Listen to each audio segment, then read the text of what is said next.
Sa mga traitor dyan, watch this. Kaya nilang balututin ang tuwid. Kaya nilang gawing pula ang puti.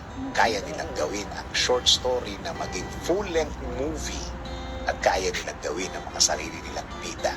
At ikaw ang kontrabida. Tama.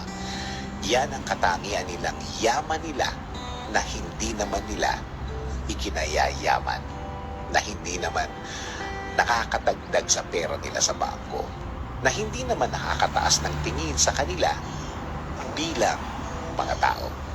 Sila mga taong kung lumaban ay patalikod, ayaw ng harapan, ayaw ng confrontation, ayaw na magkausap-usap, ayaw ng magkaharap-harap.